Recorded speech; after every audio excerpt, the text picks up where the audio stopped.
Beneath 3 stories of pulverized concrete, in a pocket of darkness no wider than a coffin, a woman's bloodied finger tapped against a broken radio housing. Tap, tap, tap, tap, tap. The sound was so faint it could have been mistaken for settling debris, for the groan of rebar, for nothing at all. But 42 meters away, crouched behind a crumbling wall in a Syrian village that no longer existed on any map, a Navy SEAL communications specialist froze with his hand raised. And the entire team froze with him. Petty Officer First Class Daniel Reyes had spent 11 years listening to the static between worlds, and what he heard now was not random. It was rhythm. It was code. It was a human being refusing to die quietly. Her name was Staff Sergeant Mara Whitfield, and she was a combat medic with a punctured lung, a crushed left leg, and a jaw broken so badly she could not form a single word. But her right hand still worked, and so did her training, and so did the thing inside her that her drill instructor once called the loudest silence he had ever met. Would you have remembered the Morse code you learned a decade ago, with your ribs splintered and your lungs filling with dust? Tell me honestly in the comments. Because Mara did. And what happened next is why we are still telling her story. Mara Whitfield grew up in a single-wide trailer outside Pueblo, Colorado, where the wind came down off the mountains hard enough to rattle the cheap aluminum siding all night long.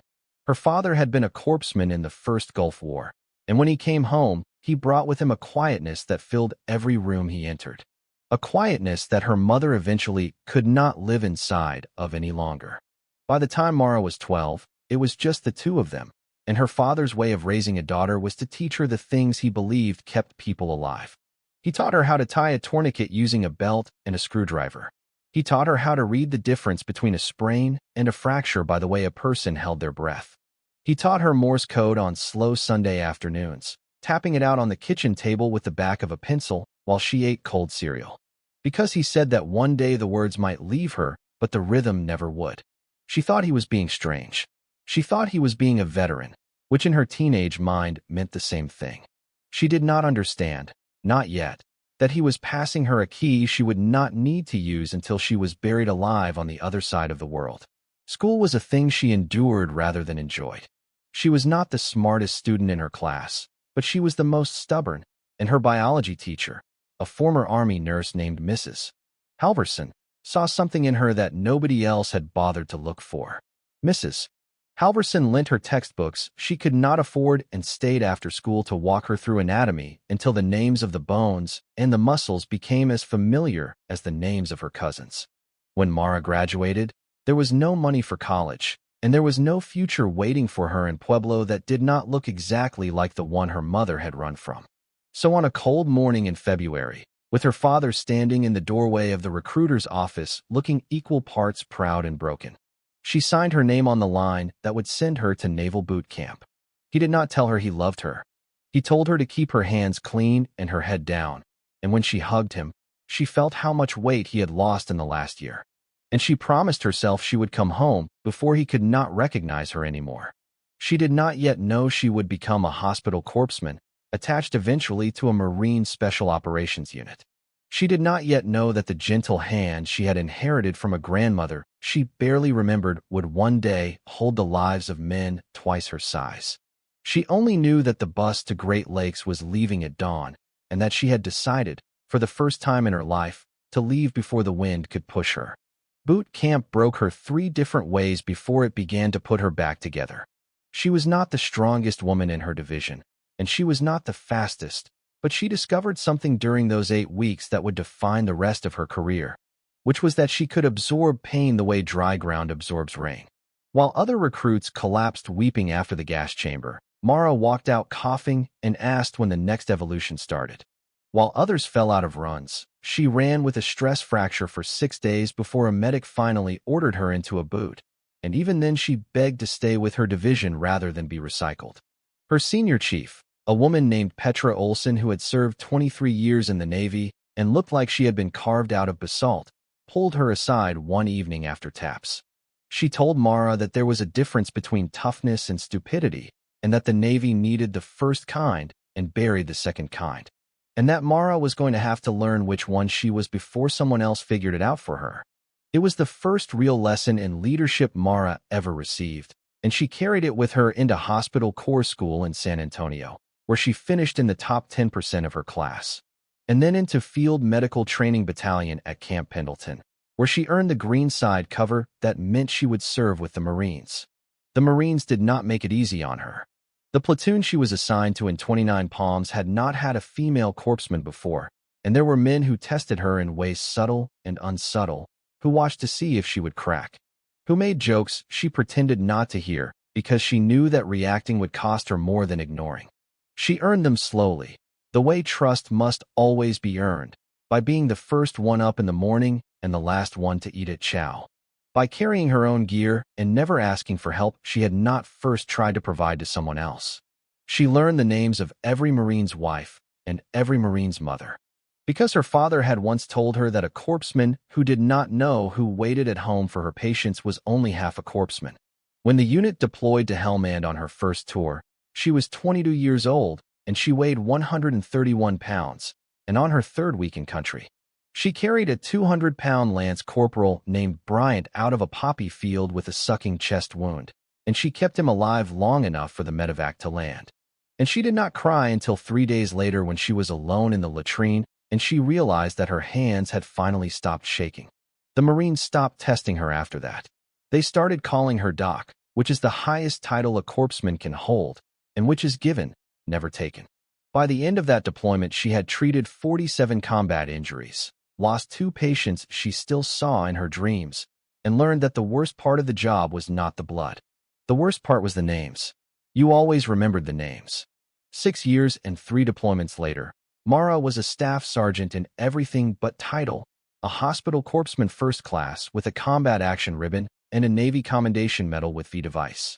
And she had been handpicked for assignment to a Joint Special Operations Task Force operating along the Iraqi-Syrian border.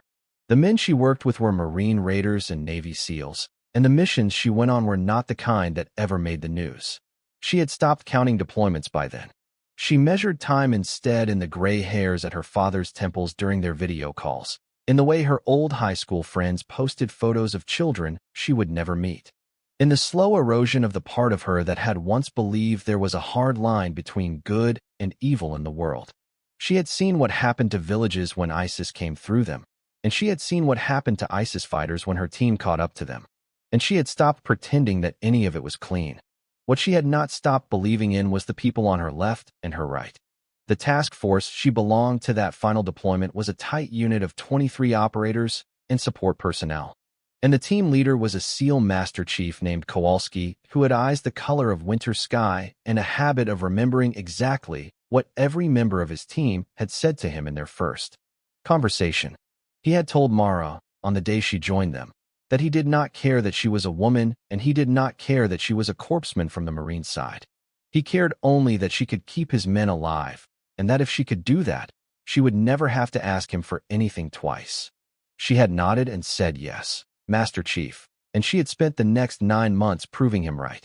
The mission that put her under the rubble was supposed to be a sensitive site exploitation.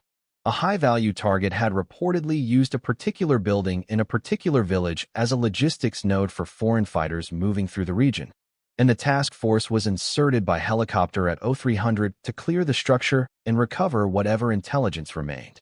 The village had been emptied months earlier by the war. There were no civilians, or so the briefing said. There were no booby traps expected, or so the briefing said. The building was 3 stories of cinder block and rebar, sagging in the middle like an old horse. And Mara entered it on the heels of the breaching team with her aid bag on her back and her rifle across her chest, and the feeling, the one every operator learns to listen to, that something inside the air was wrong. She did not say anything. The feeling was not specific enough. She followed the team up the stairwell to the 2nd floor, where the intelligence cache was supposed to be, and she was 3 feet behind Petty Officer Reyes when the floor came apart beneath them. And the world, all of it, every piece of it she had ever known, fell down on top of her at once. She did not lose consciousness, which was, she would later understand, both the worst and the best thing that could have happened to her. She was aware, in fragments, of the slab of concrete that had pinned her left leg from the knee down, of the rebar that had pierced her side just below the ribs and stopped a centimeter short of her lung, of the way her jaw would not close and the way her tongue tasted of iron and grit. She could not see. There was dust in her eyes, dust in her mouth, dust in places dust should not be able to reach. She could hear, though, and what she heard first was silence, the absolute and total silence of a building that has finished collapsing and is now deciding whether to collapse further. Then she heard breathing. It was shallow and it was close, and after a long moment, she realized it was her own. She tried to call out and discovered that she could not. Her jaw was broken in 2 places, and the pain when she tried to open it was so enormous and so white that she nearly slid into the dark she had been refusing. So she stopped trying to speak. She lay still in the coffin of concrete, and she took inventory, the way her father had taught her on those Sunday afternoons in the kitchen. Airway, compromised but functional. Breathing, shallow, possible pneumothorax developing on the right side. Circulation, bleeding from the side wound, but not arterial, bleeding from the leg, but slowed by the pressure of the slab itself. Disability, severe, lower extremity crushed, jaw fractured, possible spinal involvement, she could not yet assess. Exposure, buried, temperature dropping, time critical. She gave herself, generously, 2 hours. After that, the crush syndrome would begin to poison her blood as the toxins from her dying leg muscles flooded back into her circulation the moment any pressure was relieved. She had treated it in others. She knew exactly how it would feel. She moved her right hand. It was the only part of her body that still answered her cleanly, and it had come to rest, by some accident of physics, against the metal housing of a radio that had been crushed alongside her. She could not transmit. The radio was destroyed. But the housing was hollow, and the housing was metal, and metal carries sound through stone in ways that human voices do not. She thought of her father at the kitchen table, tapping with the back of a pencil. She thought of the rhythm he had said would never leave her. She tapped, very slowly and very deliberately, 3 short taps. 3 long taps. 3 short taps. SOS. She waited. She tapped it again. She could not know whether anyone above could hear her. She could not know whether any of her team had survived. She could only do the one thing left to her, which was to keep tapping and to keep breathing and to refuse, with every cell of the body that was failing her, to be silent. Above her, the world had not gone the way the briefing had said it would. The collapse had taken the 2nd floor and the ceiling above it, and 4 members of the assault team had gone down into the rubble. 2 had been pulled out within minutes by the security element that had remained outside the structure, both alive, both injured, both screaming for the others. Petty Officer Reyes was the 3rd, dug out by hand from beneath a section of roof that had fallen at an angle merciful enough to leave a void around him. And he had emerged bleeding from the scalp and the ears, but on his own 2 feet, and the first thing he had done was look around and ask where Doc was. Nobody knew. Master Chief Kowalski had called for QRF and called for a medevac and called for an engineer team, and he had set his remaining men to working the pile by hand. Because the village was too tight for heavy equipment to come in fast, and because every minute mattered more than the last. They had worked for 40 minutes when Reyes raised his hand. He had been crouched against a half-standing wall, listening through a stethoscope his teammates had retrieved from the wrecked aid station, pressing the diaphragm against any solid surface he could find. He had heard, at first, what he thought was settling. Then he had heard it again. 3 short, 3 long, 3 short. He had looked up at his Master Chief with an expression his teammates would later describe as the closest thing to a religious experience they had ever seen on a man's face. And he had said, very quietly, that someone alive down there knew Morse code. They worked then with a focus that no exhaustion could touch. Reyes called back to her, tapping with the butt of his knife against an exposed beam, asking her in code who she was, where she was hurt, how much air she had. The answers came back slow and they came back labored, but they came back. Whitfield. Leg crushed. Jaw broken. Side wound. 2 hours. Reyes translated each phrase aloud, and the men around him moved faster. And when the engineer team arrived with cutting torches and pneumatic spreaders, they had a map of the void already drawn on the back of an MRE box, sketched from the rhythm of her tapping and the angle of the sound. It took them 3 hours and 11 minutes to reach her. They cut through 2 slabs of concrete and lifted a section of beam that weighed nearly a ton, and when the last piece of debris came away and Reyes saw her face in the beam of his headlamp, he said her name out loud, and she could not answer him because of her jaw, but she lifted her right hand, the same hand that had saved her, and she tapped once against his wrist. One short tap. The letter E. The simplest letter in the code. The letter that meant, in the private grammar of two communicators who had never needed to share a private grammar before, I am here. The medevac was airborne within 9 minutes. She lost the leg below the knee. She did not lose anything else. Recovery is a country that no one volunteers to visit, and the people who live there do not all come home. Mara spent 11 months at Walter Reed, learning to walk on a prosthetic that did not yet feel like part of her, learning to eat through a wired jaw, learning to sleep in a bed that did not move in a room that did not echo with the sound of distant generators. Her father drove out from Pueblo and stayed in a hotel near the hospital for the first 6 weeks, and on the day she was finally able to speak again, the first thing she said to him was that he had been right about the rhythm.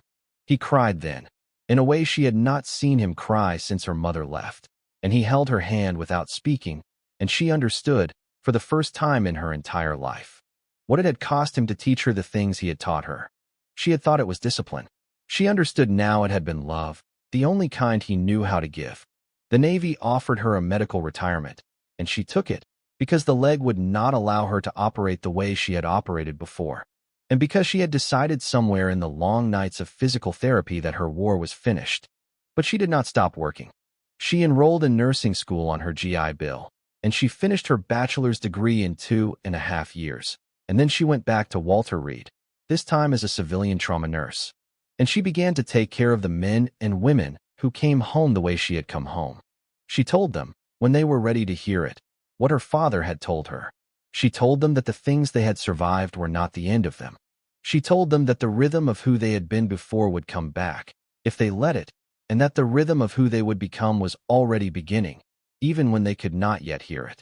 She married, eventually, a former Air Force pararescueman named Michael who had pulled bodies out of mountains in Afghanistan and understood without being told why she sometimes woke up at 3 in the morning and sat in the kitchen with her hands flat on the table. They had a daughter, whom they named Petra, after the senior chief who had once told a young recruit the difference between toughness and stupidity. And on Sunday afternoons, when the Colorado wind came down off the mountains and rattled the windows of the small house they had bought outside Colorado Springs, Mara sat at the kitchen table with her daughter and tapped, with the back of a pencil, the slow and patient rhythm of letters that did not require a voice to be spoken. She did not yet tell the child what the rhythm had once saved. There would be time enough for that. There is always, if we are willing to listen, time enough for that. What Mara Whitfield carried out of that collapsed building in Syria was not just her life. It was a lesson that takes most people decades to learn, and that some never learn at all, which is that the things we are taught and love by the people who love us are the same things that will reach down into the dark for us when nothing else can. Her father did not know, when he tapped pencils on a Formica kitchen table in a single-wide trailer in Pueblo, that he was building a bridge his daughter would one day walk back across from the edge of her own death. He only knew that she was his, and that the world was hard, and that he wanted her to have every tool he could put in her hands. Her teammates did not know, when they trained beside her and watched her and slowly came to call her Doc, that they were earning the right to be saved by her in ways that had nothing to do with bandages. They only knew that she was theirs, and that her hands were steady, and that her silence was the loudest silence they had ever met. We do not get to choose, most of us, the moment when everything we have learned is tested at once. We only get to choose, before that moment, what we are willing to learn, who we are willing to listen to, and how deeply we are willing to practice the small disciplines that will become, one day, the only thing standing between us and the dark. Mara Whitfield tapped 3 short, 3 long, 3 short, with the only hand she had left, and a man 42 meters away heard her because he had spent his life learning how to listen. That is the whole story. That is the only story. And it is, if we let it be, our story too.